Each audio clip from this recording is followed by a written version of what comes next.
Hello students, welcome to my YouTube channel MLM commerce classes. देखिए students, आज हम एक नया चैप्टर लेकर के आए हैं आपके सामने, ठीक है। और बिल्कुल नया चैप्टर है, ठीक है, और बहुत ही इम्पोर्टेंट चैप्टर है।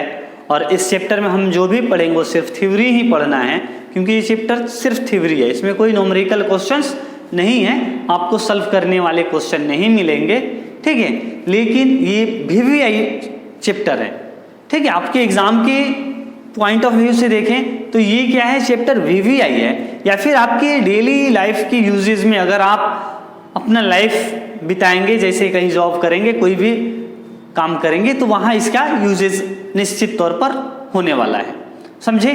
तो आज स्टूडेंट्स हम जिस टॉपिक पर चर्चा करेंगे, जिस चैप्टर को पढ़ने जा रहे हैं, उसका नाम है एनालिसिस ऑफ फाइनेंशियल स्टेटमेंट, ठीक है। एनालिसिस ऑफ फाइनेंशियल स्टेटमेंट, यानी कि फाइनेंशियल स्टेटमेंट का यहाँ हम क्या करेंगे, एनालिसिस करेंगे, ठीक है। हालांकि आगे आपको मिलेगा एनालिसिस कैसे करते हैं, प्रैक्टिकली आपको करके दिखाया जाएगा। बट ये जो चैप्टर है सिर्फ थ्योरी है, यहाँ हम जो भी पढ़ेंगे सिर्फ थ्योरी पढ़ेंगे, ठीक है। और ये एग्जाम की दृष्टि से बहुत ही इम्पोर्टेंट चैप्टर है, समझे। देखिए, एनालिसिस ऑफ फाइनेंशियल स्टेटमेंट यानी कि जो फाइनेंशियल स्टेटमेंट, वित्तीय विवरण जो होते हैं, उसको हम क्या करेंगे, विश्लेषण करेंगे, ठीक है। वित्तीय विवरणों का हम यहाँ विश्लेषण करेंगे। ये विश्लेषण मीन्स क्या होता है, देखिए फाइनेंशियल स्टेटमेंट का विश्लेषण करना मतलब क्या, उनका एनालिसिस मीन्स होता क्या है, ठीक है। तो देखिए हम सबसे पहले यही समझेंगे कि एनालिसिस मीन्स होता क्या है। तो सबसे पहले देखिए मीनिंग ऑफ फाइनेंशियल एनालिसिस या meaning of analysis of financial statement. देखिए, financial statement analysis is a largely a study of relationship among the various financial factors in a business।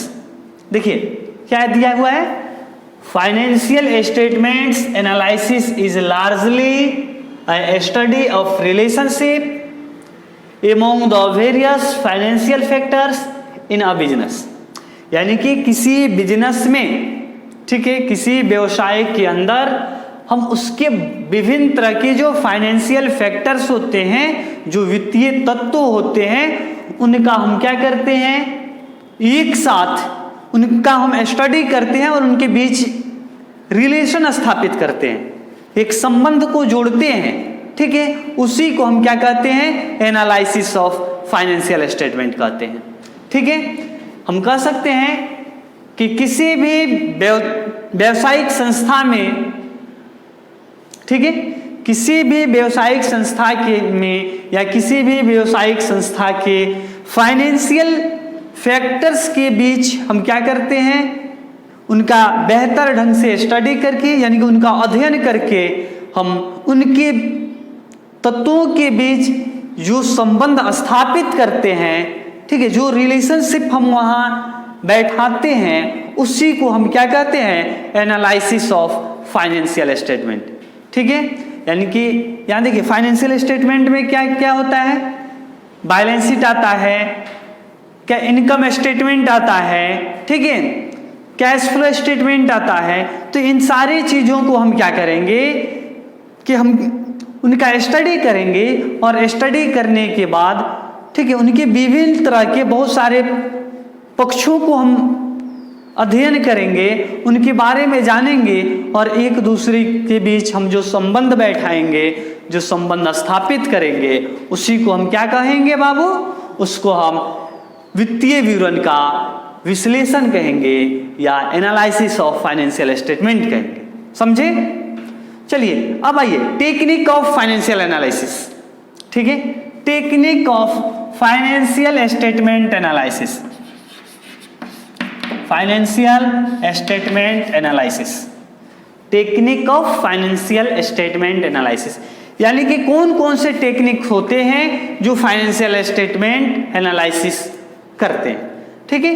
यानी कि फाइनेंशियल स्टेटमेंट के एनालिसिस करने के कौन कौन से टेक्निक होते हैं, कौन कौन से क्या कहते हैं, उसकी मतलब तरीका होता है, किस तरह से हम करते हैं, कौन कौन चीजें वहां बनाते हैं, ठीक है, ये देखेंगे। तो एक होता है कंपैरेटिव स्टेटमेंट, कंपैरेटिव स्टेटमेंट, ठीक है। कंपैरेटिव स्टेटमेंट एक टेक्निक है जो एनालिसिस करने का एक तरीका है, ठीक है। टेक्निक मीन्स क्या होता है, एक तरीका, एक विधि, ठीक है। तो फाइनेंशियल स्टेटमेंट का एनालिसिस करने का एक मेथड है, एक विधि है कंपैरेटिव स्टेटमेंट। इसका मतलब होता है तुलनात्मक विवरण। क्या होता है,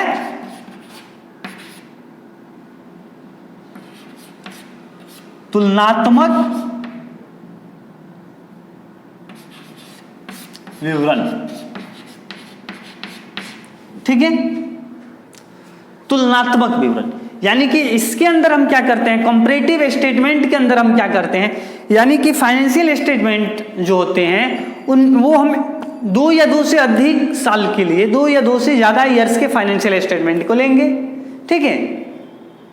और हम क्या करेंगे कि एक दूसरे से, यानी कि पिछले वाले से अब बाद वाला का हम क्या करेंगे, कंपेयर करेंगे, ठीक है। एक दूसरे से तुलना करेंगे, क्योंकि एक चीज आप याद रखिए, कंपेयर हम कहीं भी 2 चीजों के बीच में ही कर सकते हैं, सिंगल चीज का कंपेयर हम नहीं कर सकते हैं, ठीक है। कभी भी दुनिया के अंदर कहीं भी सिंगल चीजों का कंपेयर नहीं होता है। कंपेयर करने के लिए 2 चीज होना मोस्टली है, ठीक है, या 2 से ज्यादा भी हो सकता है। ये नहीं कि सिर्फ 2 ही, 2 से ज्यादा भी हो सकता है हमें कंपेयर करने के लिए, ठीक है। बट कम से कम 2 होना चाहिए, उससे कम नहीं। सिंगल अगर होगा तो फिर हम कंपेयर नहीं कर पाएंगे, ठीक है। तो एक कंपैरेटिव स्टेटमेंट, ये आपको एक बहुत अच्छा तरह से एक सेपरेट चैप्टर है टूल्स ऑफ फाइनेंशियल एनालिसिस के अंदर, कंपैरेटिव स्टेटमेंट का एक चैप्टर आपको मिलेगा, वहां हम इसको विस्तार पूर्वक पढ़ेंगे, ठीक है, पूरे बेहतर ढंग से वहां पढ़ेंगे। चलिए, उसके बाद होता है कॉमन साइज, ठीक है। कॉमन साइज स्टेटमेंट, देखिए कॉमन साइज स्टेटमेंट क्या होता है। कॉमन साइज स्टेटमेंट मीन्स होता क्या है, देखिए कॉमन साइज स्टेटमेंट हम क्या करते हैं, ये होता है समान आकार का विवरण, ठीक है। इसको क्या कहते हैं, समान आकार का विवरण, ठीक है। यानी कि ये जो समान आकार का विवरण जो होता है, ये कॉमन साइज स्टेटमेंट, ये क्या होता है कि यहां हम 2 चीजों के बीच कंपेयर नहीं करते हैं। यहां हम एक ही साल का किसी एक ही सिंगल यूनिट्स का हम क्या करते हैं कि एक दूसरे से कंपेयर करते हैं। जैसे कि अगर हम बैलेंस शीट की का कॉमन साइज स्टेटमेंट बनाएंगे, ठीक है, तो वहां क्या होगा कि बैलेंस शीट की जो टोटल रिजल्ट आता है ना, उससे हम क्या करेंगे, एक दूसरे के कंपेयर करेंगे। यानी कि देखिए कंपैरेटिव स्टेटमेंट में जो होता है कि दूसरे चीजों से इसका कंपेयर किया जाता है, न बाहरी चीजों से, और कॉमन साइज स्टेटमेंट में खुद से ही इसका कंपेयर किया जाता है, ठीक है। यानी कि हमारा जो भी फीचर्स है, जो भी जैसे हमारी टैलेंट है, उसके योग से हम एक एक पहलुओं का कंपेयर करते हैं। जैसे अगर हम इनकम स्टेटमेंट या बैलेंस शीट का कॉमन साइज स्टेटमेंट बनाएंगे, तो वहाँ क्या होता है कि जो टोटल बैलेंस होता है ना, जैसे इनकम स्टेटमेंट में क्या होता है कि रेवेन्यू फ्रॉम ऑपरेशन से हम क्या करेंगे, सबका कंपेयर करते हैं। और बैलेंस शीट में जो टोटल एसेट साइड या लायबिलिटी साइड का टोटल अमाउंट होता है ना, उससे हम इंडिविजुअल यानी कि सब पार्टिकुलर सबका क्या करेंगे, सभी आइटम्स का कंपेयर करते हैं वहाँ, ठीक है। तो ये कॉमन साइज स्टेटमेंट में होता है। रेशियो एनालिसिस, ठीक है, रेशियो एनालिसिस भी ये क्या है, फाइनेंशियल एनालिसिस का एक टेक्निक होता है, एक तरीका होता है, ठीक है, जिसको हम एक रेशियो के रूप में एक दूसरे के बीच, रेशियो के बीच में रिलेशन स्थापित करते हैं, ठीक है। 2 मदों के बीच, 2 आइटम्स के बीच हम क्या करते हैं कि उनके बीच एक रिलेशन स्थापित करते हैं और उसे हम रेशियो के रूप में प्रकट करते हैं, ठीक है। तो ये भी हम आगे एक सेपरेट चैप्टर पढ़ेंगे, ठीक है। कॉमन साइज स्टेटमेंट के लिए भी हम आगे सेपरेट चैप्टर पढ़ेंगे, ठीक है।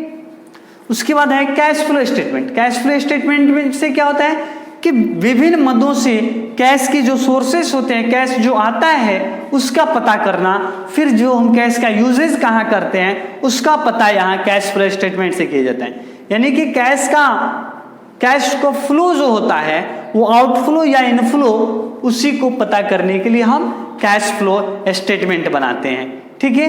तो ये सारे टेक्निक्स है ठीक है। ये क्या है कि टेक्निक्स है जो हम फाइनेंशियल स्टेटमेंट का एनालिसिस के अंदर करते हैं। एनालिसिस करने का तरीका है, इन्हीं मेथड से हम क्या करते हैं, फाइनेंशियल स्टेटमेंट का एनालिसिस करते हैं। समझे? तो स्टूडेंट्स अब हम देखेंगे, ये तो यहां हो गया एनालिसिस हमने समझ लिया, उसके टेक्निक समझ लिए, ठीक है। तो देखिए स्टूडेंट्स, अब हम जो इस पर चर्चा करेंगे अब क्या है, methods of financial statement analysis, यानी कि फाइनेंशियल स्टेटमेंट एनालिसिस के कौन कौन से मेथड्स होते हैं। तो देखिए एक पहला होता है internal analysis. Internal analysis means होता है आंतरिक विश्लेषण। आंतरिक विश्लेषण किसको कहते हैं, क्या होता है? देखिए आंतरिक विश्लेषण ये एक ऐसा विश्लेषण है या उन लोगों के लिए विश्लेषण होता है जिनकी पहुंच संस्था सीधे तौर पर संस्था के लेखा पुस्तकों तक या फिर उन पुस्तकों से संबंधित सूचनाओं तक होती है, ठीक है। यानी कि ऐसे व्यक्ति जो संस्था के आंतरिक रूप से संस्था से जुड़े हुए हों, जैसे शेयर होल्डर्स, कंपनी के बोर्ड्स ऑफ डायरेक्टर, ठीक है, कंपनी के संचालक, फिर उसके कर्मचारी, ठीक है, इन सभी के लिए कंपनी के मैनेजमेंट के लिए इंटरनल एनालिसिस किया जाता है, ठीक है। इंटरनल एनालिसिस करने का मुख्य उद्देश्य क्या होता है कि मैनेजमेंट को कोई भी फाइनेंशियल डिसीजन लेने में आसानी होगी, ठीक है। ये इंटरनल एनालिसिस कंपनी के लिए जो डिसीजन लिया जाता है उसमें हेल्पफुल होता है, सहायता करता है, ठीक है। उसके बाद क्या है बाबू, एक्सटर्नल एनालिसिस। ये एक्सटर्नल एनालिसिस क्या है, ये उन लोग, यह विश्लेषण क्या होता है, ऐसे लोगों के लिए होती है जिनका पहुंच कंपनी के लेखा पुस्तकों तक या उससे संबंधित सूचनाओं तक नहीं होती है, यानी कि जो कंपनी के बाहरी लोगों के लिए एनालिसिस किया जाता है, ठीक है। ये एक्सटर्नल एनालिसिस कंपनी के बाहरी लोगों के लिए किया जाता है, जैसे कंपनी के क्या कहते हैं, डिवेंचर होल्डर्स, ठीक है, सप्लायर्स, क्रेडिटर्स, ठीक है, इन्वेस्टर्स, इन सभी के लिए एक्सटर्नल एनालिसिस किया जाता है, ठीक है। ये देखिए कि कोई भी बाहरी संस्था या कोई बाहरी व्यक्ति जब एनालिसिस करता है किसी कंपनी के फाइनेंशियल स्टेटमेंट को, उसको ही हम क्या कहते हैं, एक्सटर्नल एनालिसिस कहते हैं। क्या होता है कि जब कोई बाहरी व्यक्ति या कोई बाहरी संस्था किसी संस्था के फाइनेंशियल स्टेटमेंट को, यानी कि उसकी बैलेंस शीट और उसके इनकम स्टेटमेंट को एनालिसिस करता है, उसका स्टडी करके उन सब से बहुत सारे इंफॉर्मेशंस कलेक्ट करता है, तो वैसे एनालिसिस को हम क्या कहते हैं, एक्सटर्नल एनालिसिस कहते हैं, ठीक है। उसके बाद है बाबू हॉरिजॉन्टल एनालिसिस। हॉरिजॉन्टल एनालिसिस क्या होता है, इसको कहते हैं क्षैतिज विश्लेषण, ठीक है। तो ये एक ऐसा विश्लेषण होता है जो वित्तीय विवरणों को, यानी कि एक साल की नहीं कई सालों के वित्तीय विवरणों को, कई साल के फाइनेंशियल स्टेटमेंट्स को एक समीक्षात्मक विश्लेषण करता है, यानी कि उनका समीक्षा करता है, ठीक है। यहां देखिए इस तरह की हॉरिजॉन्टल एनालिसिस को डायनेमिक एनालिसिस भी कहते हैं, ठीक है। हॉरिजॉन्टल एनालिसिस को हम क्या कहते हैं बाबू, डायनेमिक एनालिसिस कहते हैं। ये क्वेश्चन आता है आपके एग्जाम में, बोर्ड्स एग्जाम के क्या कहते हैं, ऑब्जेक्टिव्स वगैरह में ये आती है, ठीक है। हॉरिजॉन्टल एनालिसिस को कहा जाता है, तो डायनेमिक एनालिसिस भी इसे कहा जाता है, समझे। अब उसके बाद क्या होता है, उसके बाद आप यहां आएंगे वर्टिकल एनालिसिस। वर्टिकल एनालिसिस क्या होता है, वर्टिकल एनालिसिस मीन्स क्या होता है, तो ये होता है शीर्ष विश्लेषण, ठीक है, या आप कह सकते हैं अनुलंब, ठीक है, विश्लेषण, शीर्ष विश्लेषण या अनुलंब विश्लेषण। देखिए वर्टिकल एनालिसिस में हम क्या करते हैं कि वर्टिकल रूप से एनालिसिस करते हैं, और क्या होता है हॉरिजॉन्टल में हॉरिजॉन्टल टाइप से। उसके बाद देखिए यहाँ वर्टिकल एनालिसिस को स्टैटिक एनालिसिस भी कहते हैं। क्या कहते हैं बाबू? स्टैटिक एनालिसिस कहते हैं। ये भी आता है आपके एग्जाम में। वर्टिकल एनालिसिस को स्टैटिक एनालिसिस कहा जाता है, ठीक है। और एक चीज आप ध्यान देंगे कि हम जो कॉमन साइज स्टेटमेंट जो बनाते हैं, ठीक है, कॉमन साइज स्टेटमेंट वो वर्टिकल एनालिसिस का ही पार्ट्स होता है, ठीक है। Common size statement vertical analysis होता है, समझे। और कंपैरेटिव स्टेटमेंट जो होता है वो क्या होता है? कंपैरेटिव स्टेटमेंट हॉरिजॉन्टल एनालिसिस होता है, समझे। अब आइए इसके बाद हम देखेंगे inter firm analysis. Inter firm analysis ये क्या होता है, ठीक है। अंतर संस्था, इंटर फर्म एनालिसिस मीन्स होता है अंतर फर्म विश्लेषण, ठीक है। तो देखिए, जब दो या दो से अधिक संस्थाओं के वित्तीय विवरणों को एक साथ विश्लेषण किया जाता है, जब दो या दो से अधिक वित्तीय विवरणों को, ठीक है, जब दो या दो से अधिक संस्थाओं के वित्तीय विवरणों को, ठीक है, या दो से अधिक फर्मों के वित्तीय विवरणों को हम क्या करते हैं? एनालिसिस करते हैं। उसको क्या कहते हैं? Inter firm analysis.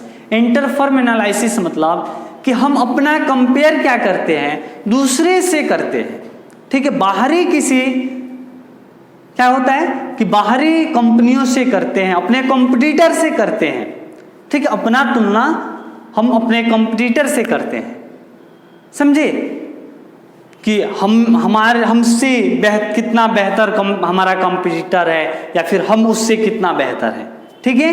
इन चीज़ों के विश्लेषण को हम क्या कहते हैं? इंटर फर्म विश्लेषण कहते हैं। उसके बाद होता है इंट्रा फर्म। क्या होता है बाबू? इंट्रा फर्म विश्लेषण, इंट्रा फर्म एनालिसिस, ठीक है। आंतरिक फर्म विश्लेषण। इंट्रा फर्म एनालिसिस मीन्स होता है आंतरिक फर्म विश्लेषण, ठीक है। ये क्या होता है कि इसके अंतर्गत किसी भी व्यवसाय की, किसी भी संस्था का, किसी भी कंपनी या फर्म की हम क्या करते हैं कि उसकी जो विभिन्न इकाई होते हैं, जो वेरियस यूनिट्स होते हैं, उसका हम क्या करते हैं, या उसका जो अलग अलग विभाग जो होते हैं, उसका डिपार्टमेंट जो होता है, उसका हम उसका हम क्या करते हैं? टोटल से हम एनालिसिस करते हैं। तो इंट्रा फर्म एनालिसिस में खुद का कंपेयर किया जाता है, ठीक है। खुद से हम अपने आप का कंपेयर करते हैं, तो उसको क्या कहेंगे?